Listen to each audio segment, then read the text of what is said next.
কেন্দ্রীয় সরকারের MSME DFO কলকাতার ব্যবস্থাপনায় এবং national chamber of cottage and small ইন্ডাস্ট্রির পরিচালনায় পুরুলিয়া জেলার জালদা এক ব্লকের কোঅপারেটিভ হলে প্রায় 130 জন উদ্যোগপতিদের নিয়ে এন্টারপ্রেনার অ্যাওয়ারনেস প্রোগ্রাম সফলভাবে আয়োজিত হলো।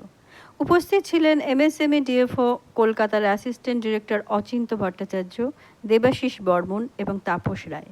ক্ষুদ্র ও মাঝারি শিল্পের উদ্যোগীদের সরকারি নানাবিধ সুযোগ সুবিধা নিয়ে বক্তব্য রাখেন খাদি ভিলেজ বোর্ডের পুরুলিয়া জেলার আধিকারিক পাপু মুখার্জি পরেশ পাল এবং ঝালদা ব্লকের আইডিও। প্রোগ্রামে উপস্থিত সমাজবিজ্ঞানী doctor Tapas De skill development training, fund management and মার্কেটিংয়ের সমাধান নিয়ে বিস্তারিতভাবে খুব সহজভাবে বুঝিয়ে বলেন। অচিন্ত ভট্টাচার্য স্যার কেন্দ্রীয় সরকারের এমএসএমইর স্কিমগুলিও তুলে ধরেন। উপস্থিত উদ্যোগীদের প্রশ্ন উত্তর পর্ব খুব দক্ষতার সঙ্গে পর্যালোচনা করেন Tapas Roy sir. All India NGO welfare association আগামীতে রাজ্য জুড়ে এই ধরনের গুরুত্বপূর্ণ সেমিনারের আয়োজন করবে কেন্দ্রীয় সরকার এমএসএমই ডিএফও কলকাতার আয়োজনে।